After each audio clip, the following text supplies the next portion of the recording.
Welcome, Blab family.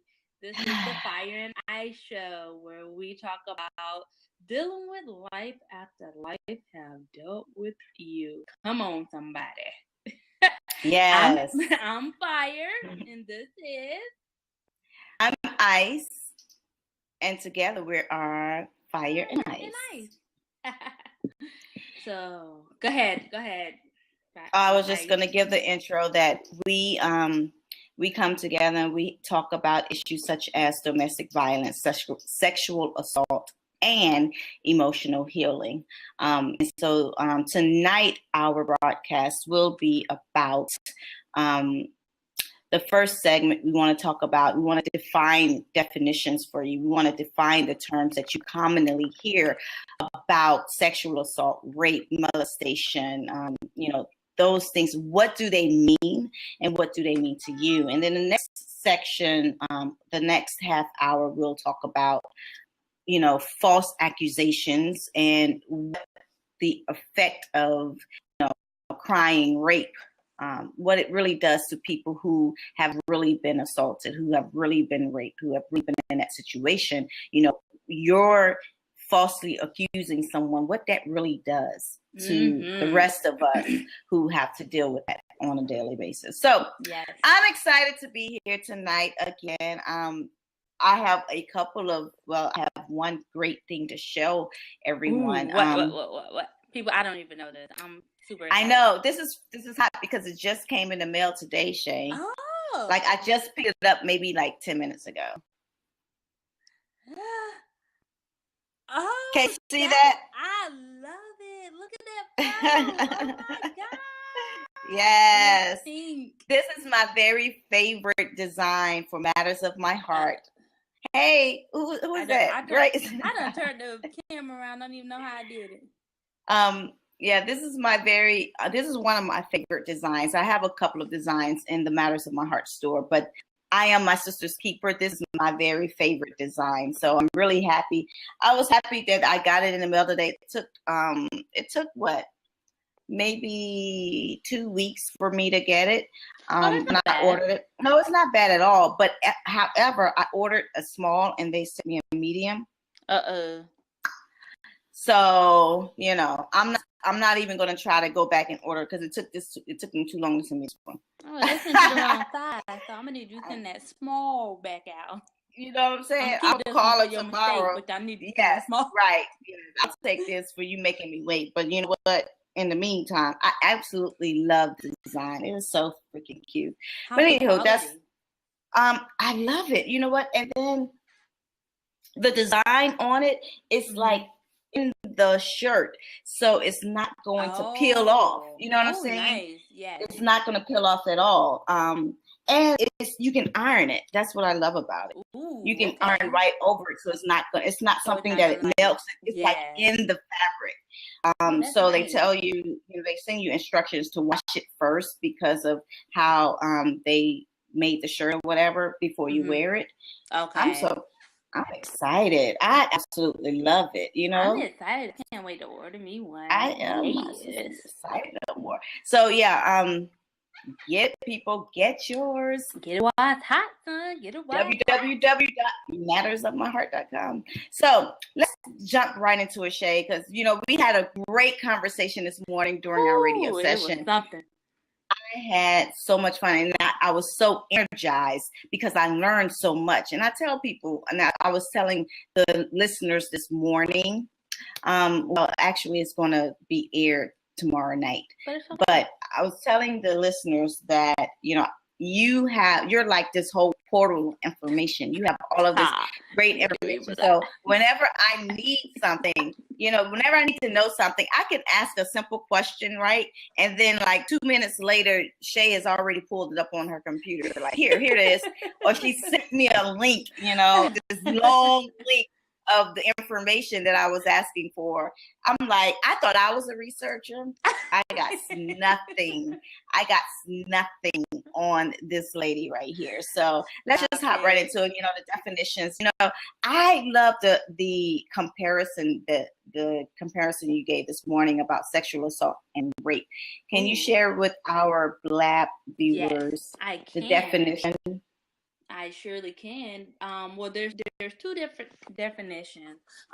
Back in 2011, which was not that long ago, the agency FBI, the Federal Bureau of Investigation, if anybody didn't know what FBI was for, not the social intelligence, but they defined rape as penetrating someone's body, whether it be oral, anal, or through the vagina.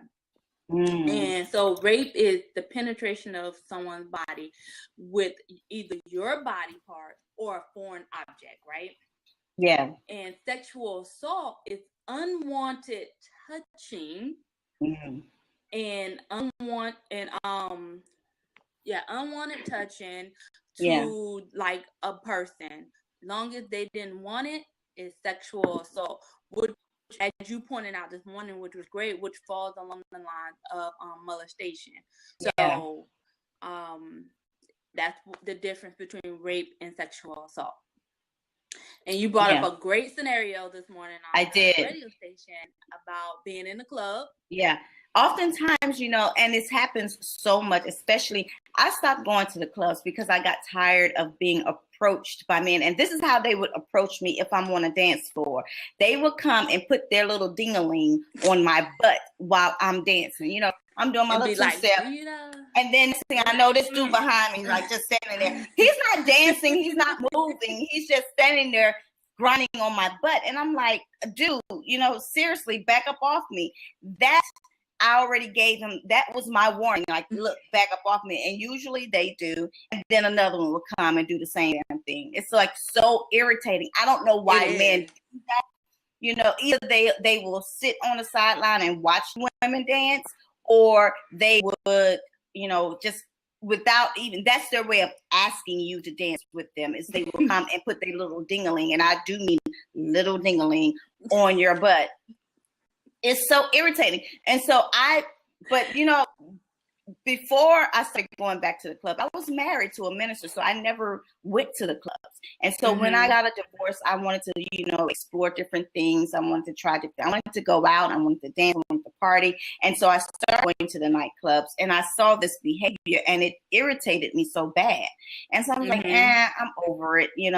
I'd rather just stay at home and drink rather than go and be molested on the dance floor, because that's exactly what it is. And I'm using that term loosely, but that's exactly what it is. It's still unwanted. It's unwanted. It's unwarranted. And I wish that this broadcast of us really talking about what it is, that men would understand that women don't like that. Wait, let me back up.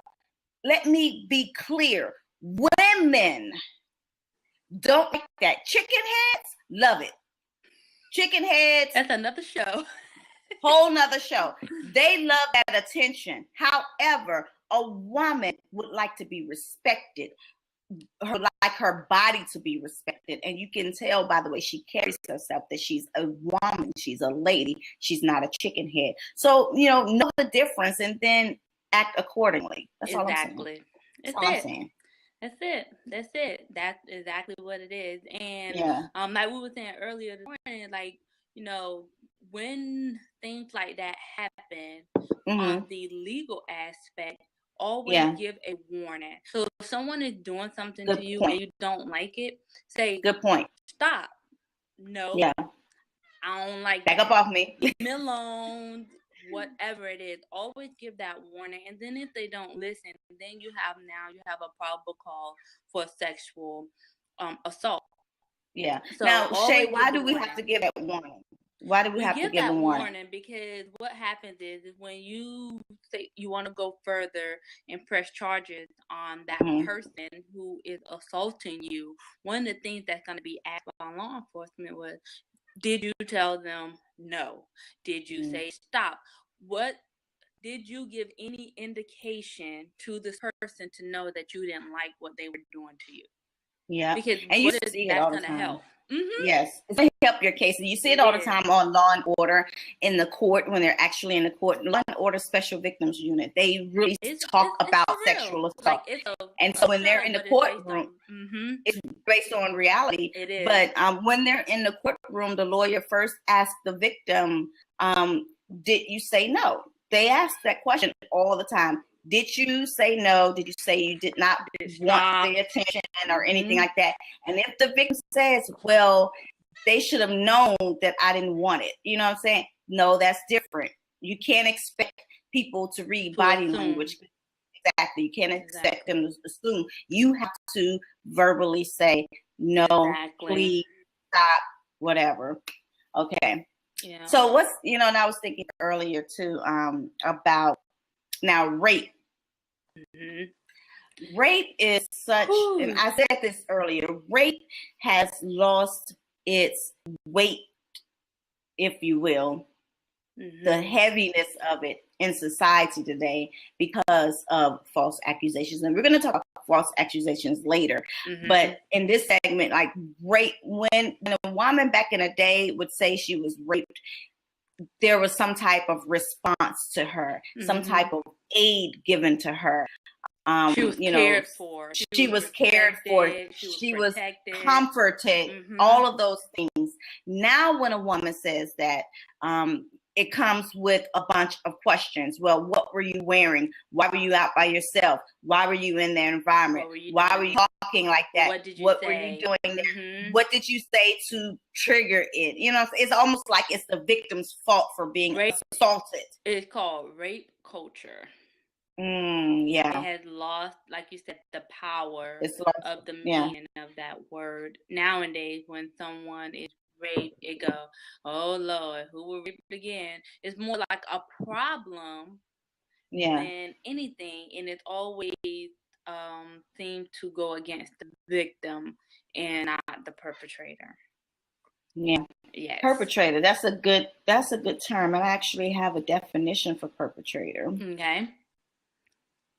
I know in my forensics classes, for most of you know, I'm going to school for my bachelor's for investigative forensic science.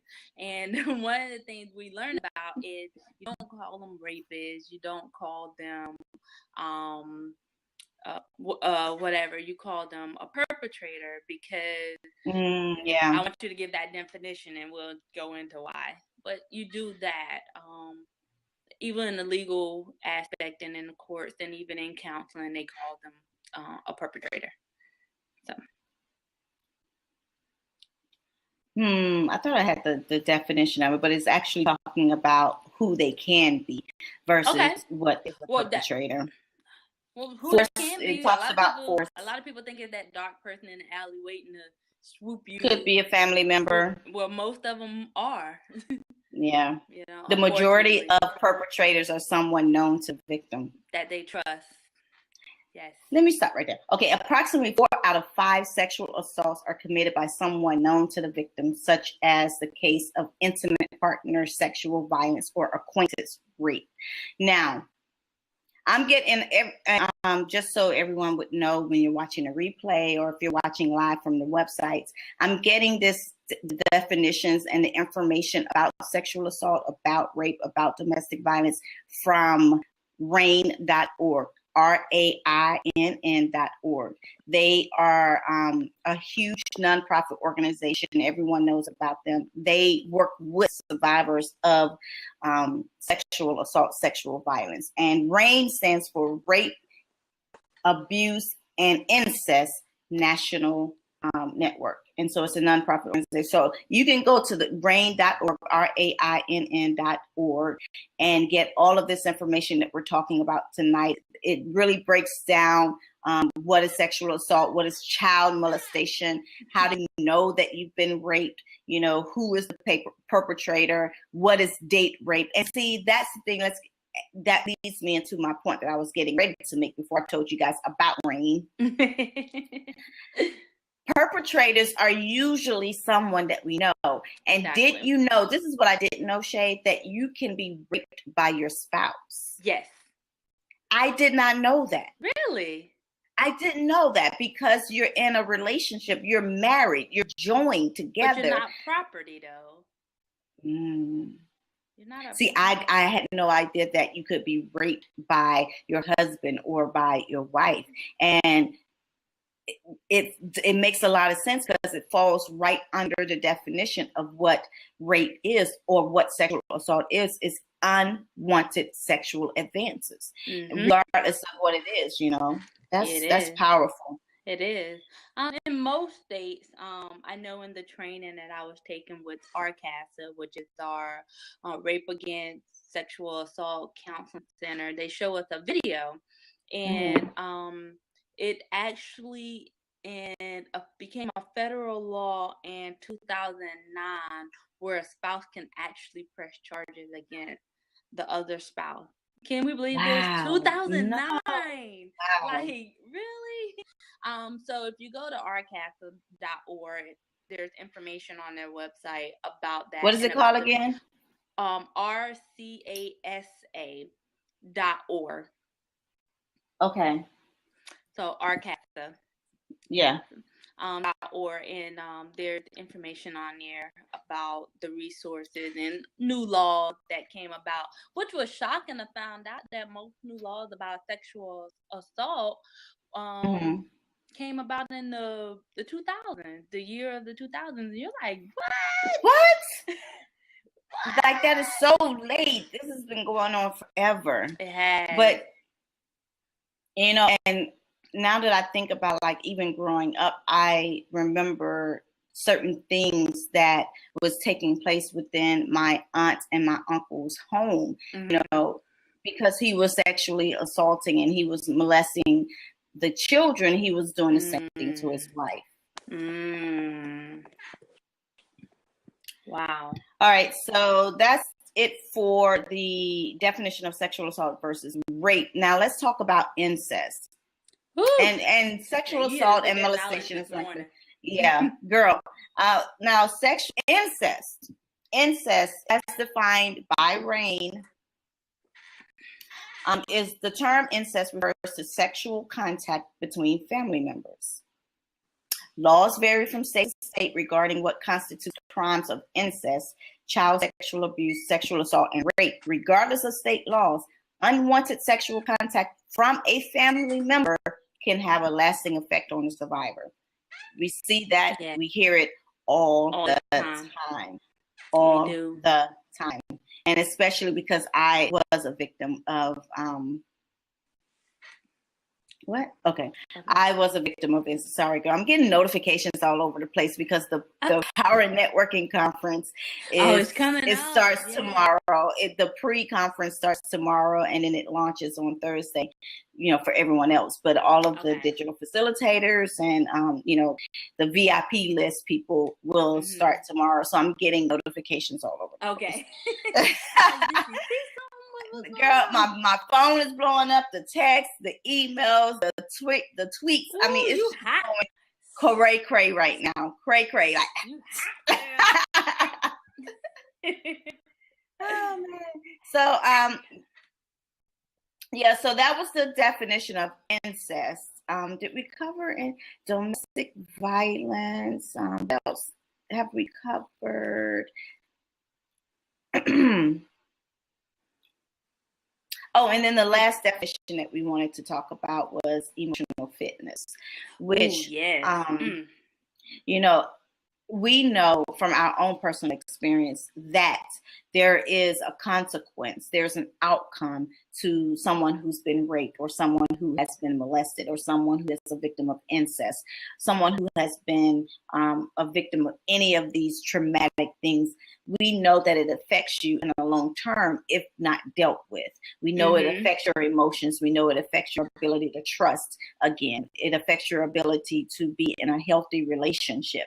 And so one of the things that both of our programs really capture in our individual programs, whether it's Matters of My Heart, the emotional support program, or if it's your healing and transformation program, we really talk about emotional fitness. And so I coined myself, I crowned my own self as the emotional fitness strategist. No, I did not go to some educational institution and say, give me a certificate, because my certificate is my life. My certificate is my experience. That's what makes me an expert at what I do, because I lived it. And so I can tell you more about it than those people who studied the behaviors of people like me. I don't need someone who studied me to tell me how I am, because I am how I am. I know that already. You know what I'm saying? And so nothing against those PhD people who went out and got all of these degrees. And somebody needs them. But I have live experience, and so I can spot things. Anyway, so emotional fitness. Let me define that for you guys. So I didn't get on my soapbox, but I get real crazy. I get real cray on. There you have it, people. The now real you know, ice, fire and ice coming out. I got that little fire in me too. Okay, so emotional fitness is defined as the ability to choose how you think and feel.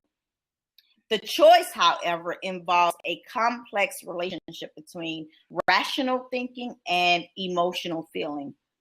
And so when you're trying to match the thoughts with the feelings and it gets all haywire, our program, what we do is work with you to kind of silence all that noise and help you become connected mind, body, and soul, so that you're healthy emotionally, so that the triggers that you have, the triggers that causes you to go into depression or causes you to, disconnect from society, we help you through those things so that you're emotionally fit. And that you can enjoy life. Exactly, because life is meant to be enjoyed, right? So let's do that. Hey. Absolutely. So we're about to get into some heavy stuff right now. Oh yes. So we are now at that point where we're going to talk about what happens when you're falsely accused, or what happens when you're falsely accused. Not when you're falsely accused, but what happens when those false accusations come out, and what it really does to the community of victims or survivors, however you want to phrase that term. Rain says, and they train us, I'm going through training with them, but Rain says that I see that word survivor. I know, right? It's fun. They use the word survivor versus victim because of the difference.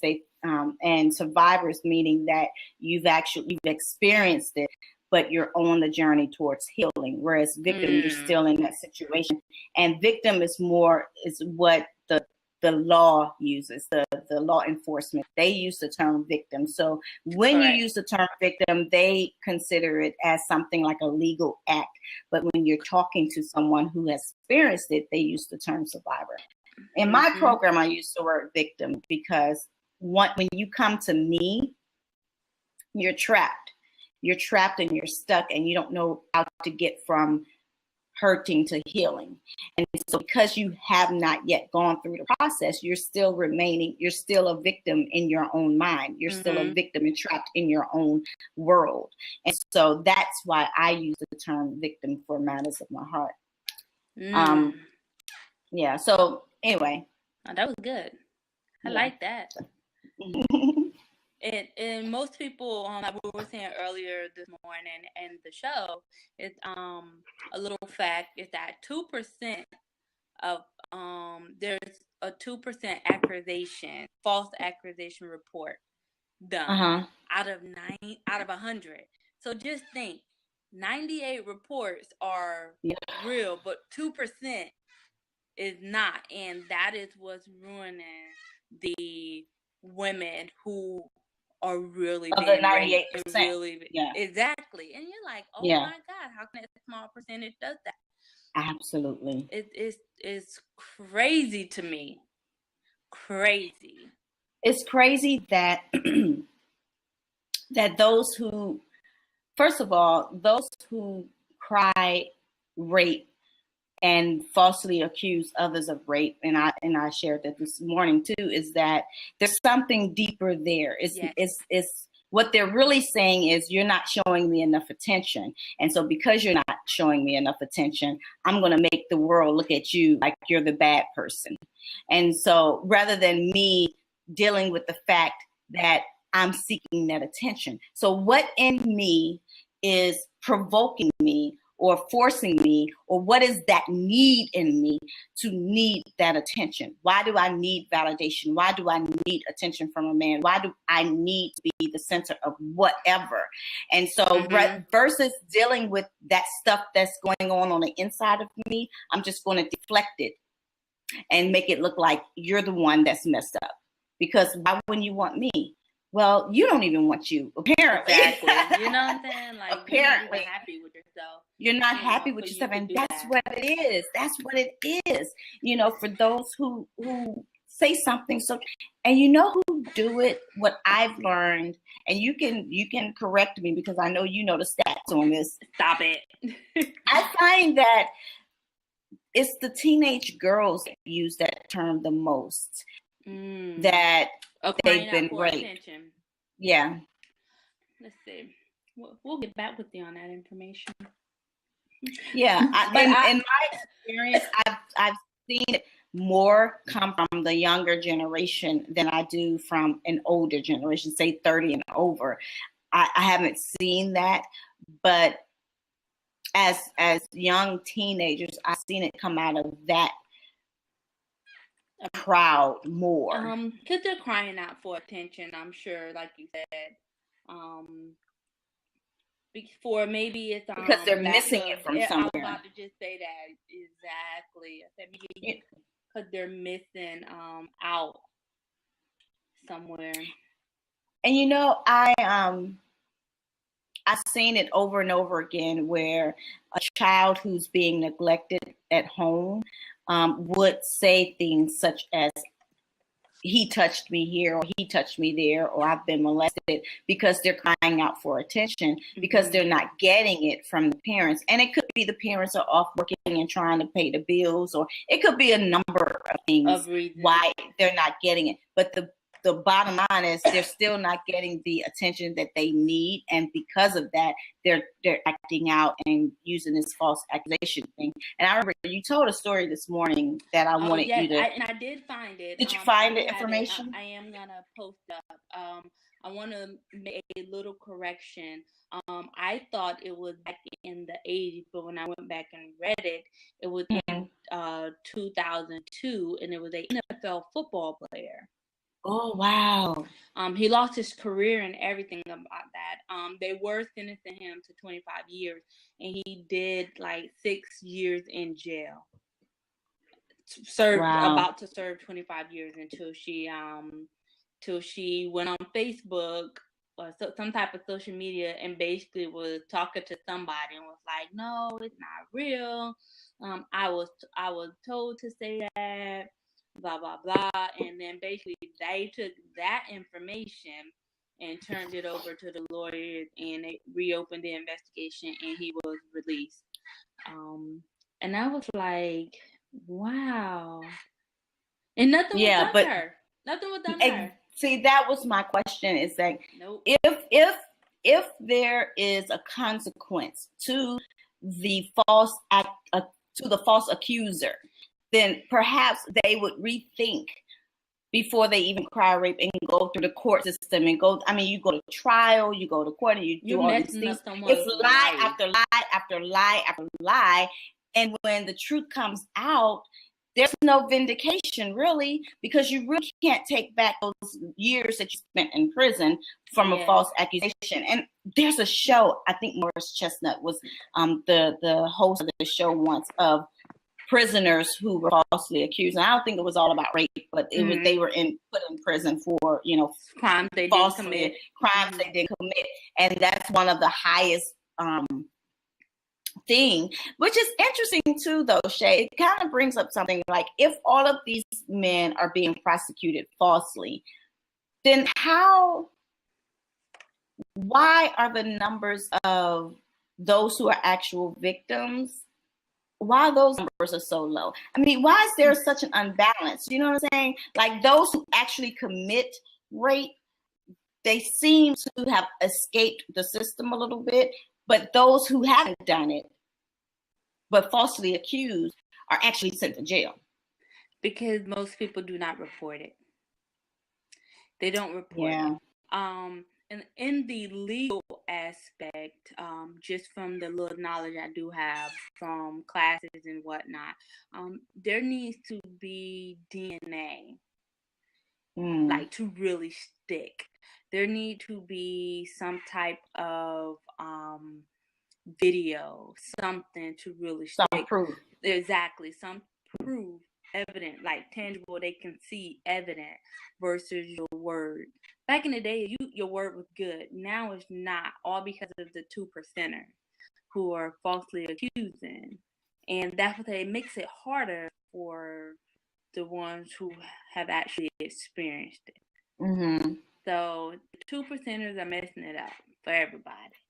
Yeah, and it seems like that number is so low, but that number has such an impact that 98% of the cases that are real are discriminated against, or they're under this whole spotlight and they have to go through so much. A victim has to go through so much to prove that she or he was sexually assaulted or abused or in some fashion. And I think that's another reason too. I think it's because when you tell your story, and what discouraged a lot of people is, okay, you're raped.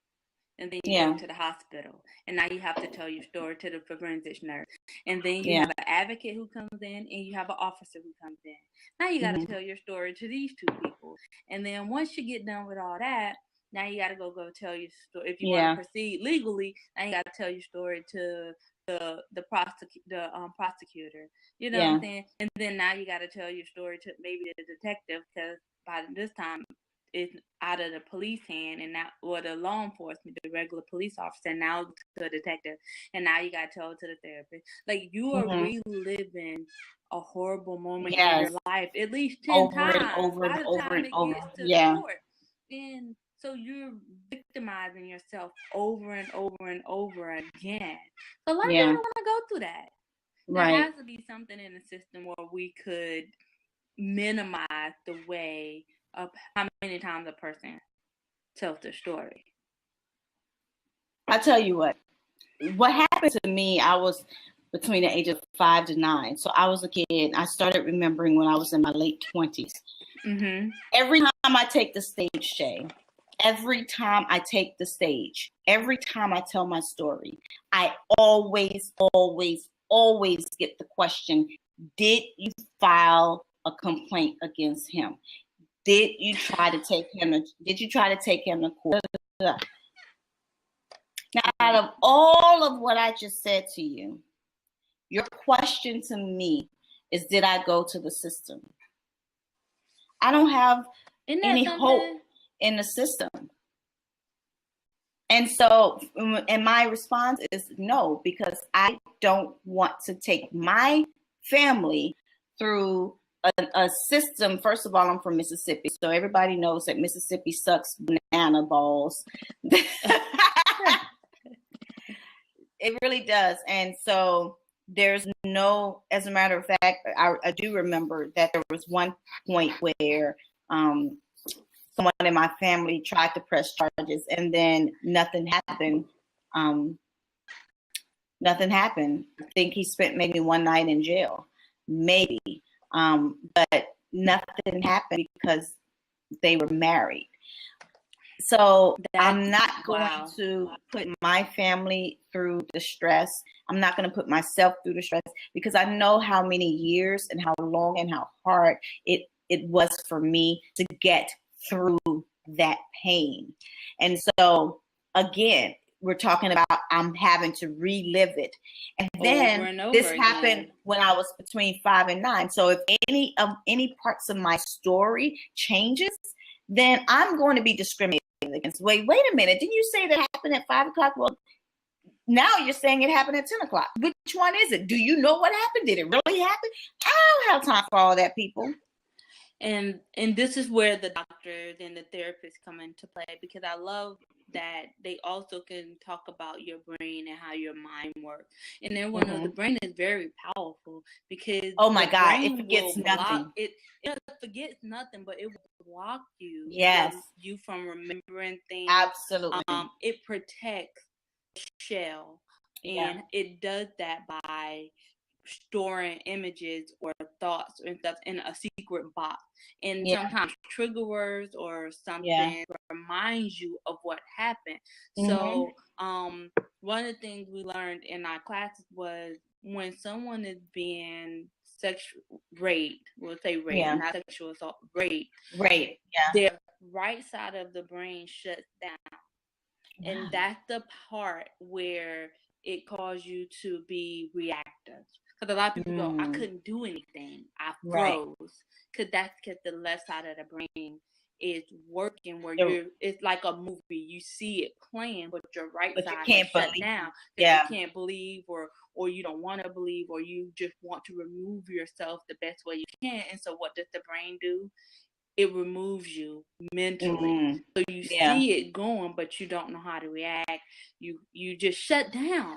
So that's what I love about doctors and therapists that work in that, and most therapists with rape centers and most forensic nurses at the hospital, that they know this. So I might remember he had on a black shirt, but I don't know what was on it. And then later on, I'll be like, you know what? It was a navy blue with red letters. You know, it's because at that time, this is what I was processing. But as I got into a safer place, more information started to come about, or something triggered it. Maybe 3 or 4 months down the road, I smelled the particular cologne when I was walking in the mall, and it made triggered it. Exactly. Yeah.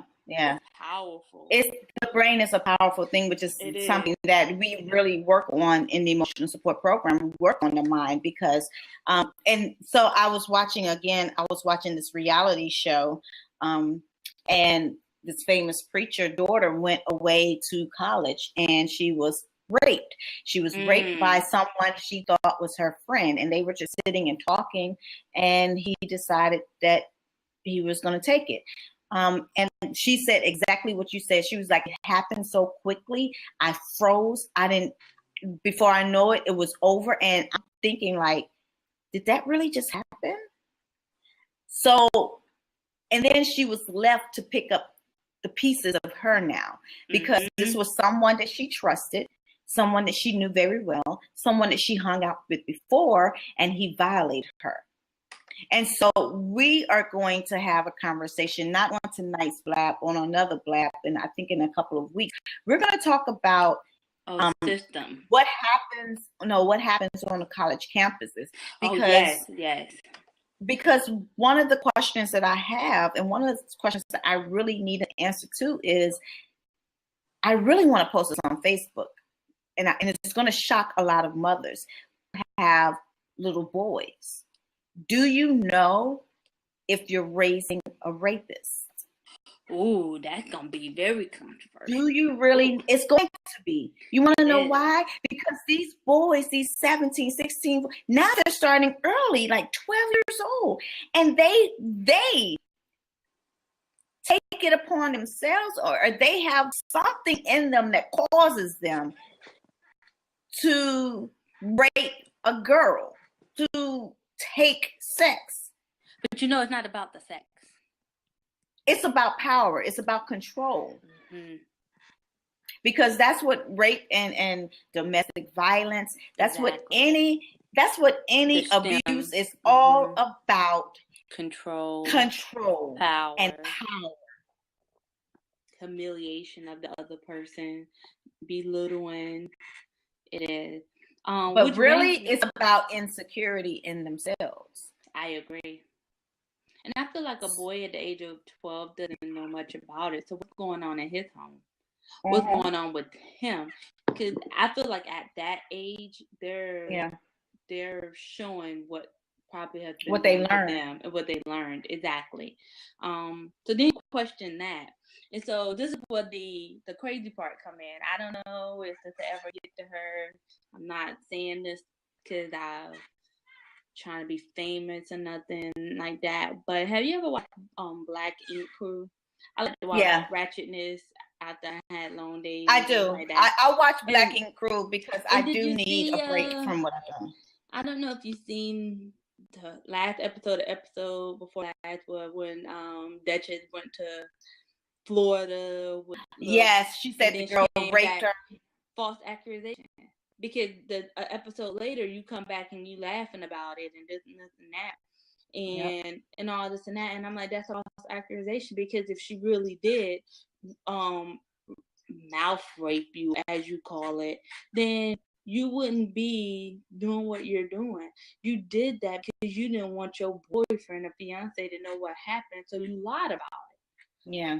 But not knowing the emotional stress that comes along with being raped. But not being accountable for your platform. You're on a large platform, and you're talking about rape. But people who are watching you have actually been raped, fool. Yes, I said fool. Holla at me. Like, so she's like, not being responsible. Watch the show anymore, but it's the fact that you didn't come back on there and apologize. You didn't say, you didn't do none of that. You just didn't want to get caught by your fiance, so you lied about it, making those accusations on national TV to millions of people. Mm-hmm. Now, I wonder if she went on social media and apologized for that. I don't follow her, so I don't know. Her page is public. What I could see was public, but she did do an episode today where she wanted to talk to her and basically say, I'm not into girls, and I'm this and this and this and that, and all this and this and that. And then the girl was like, well, the one thing I do want you to clear up is to say that I didn't mouth rape you, because that's serious. And the girl even said it in a episode, like, that's a serious accusation. Absolutely. Yeah. And then she finally was like, okay, and she apologized. But my thing is, two things. You could have ruined that girl's life because you were trying to protect your truth from your fiance. And two, you just made it harder for the next person who comes behind you and actually make a real report. It's sad, though, because these celebrities have such a platform that I feel, in just my opinion, and you guys, celebrities, can disagree with me all you like, I just feel like there's no accountability for the influence that they have. It's all about getting that check and getting the next come up, or being the most popular. But you're taking something that people kill themselves over. They commit suicide because they don't know how they're going to come out of this world of pain. Yet you can, on this platform, laugh about something that is so freaking serious, which goes back to my point earlier, that rape has really lost the weight of it. Not for me, not for the people, and not for my community, but for society to think that it's okay to falsely accuse someone.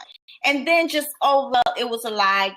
Go back to your regularly scheduled program. Like, people like myself are not cutting themselves, because cutting feels a lot better than dealing with pain. Exactly. Than dealing with the pain of being broken and being violated and having everything stripped from you. Mm-hmm. It burns my biscuits, I tell you. You said that this morning. It burns my biscuits. Some country down south saying. And that ain't no country Bama. Yes, I'm country Bama. I am. I love it. I own it. Yep, that's a country. Yes, it burns my biscuits, people. It does.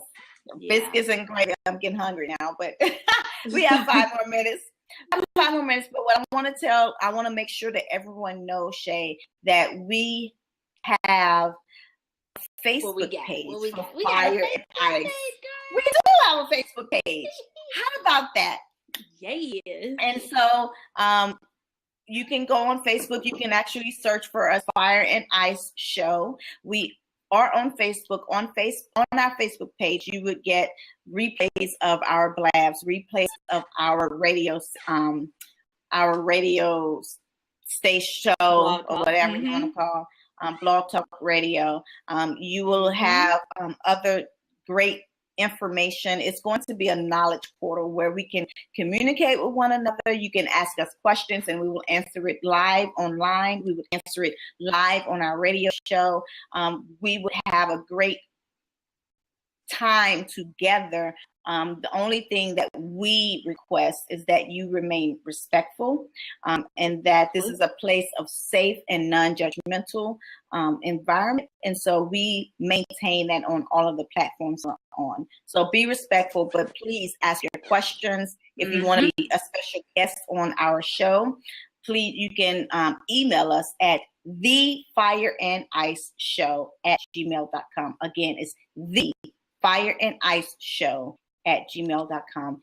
Email us if you would like to be a special guest, and we'll go from there. Exactly. So I have your information. It's from Stanford.ed. They did a study. I told you. What I tell y'all?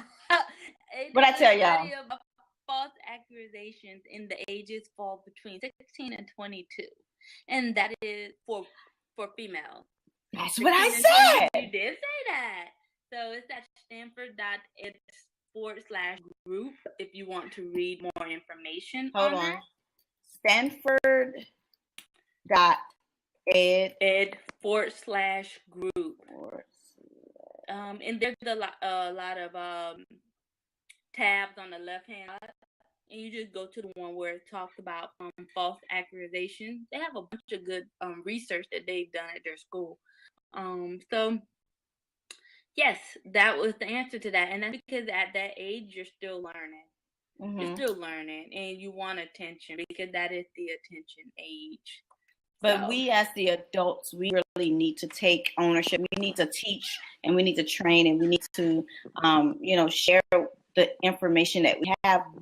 That's why I love this conversation. We're defining what rape is, we're defining what sexual assault is, the difference between the two, defining what molestation is and domestic violence. So knowledge is power, people. And if you know better, you do better. That's what Maya said, right, Angela. Yeah. You do better.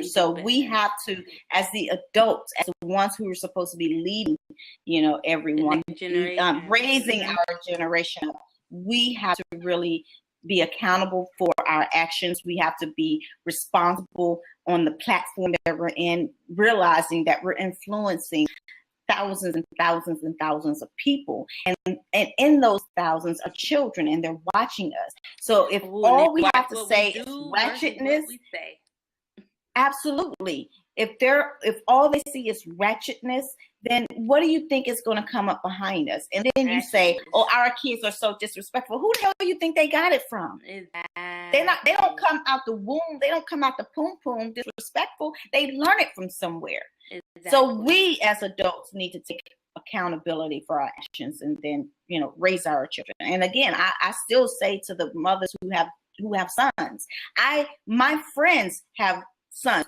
You have sons. Are we raising rapists? Are we? Because the majority of rapists are men.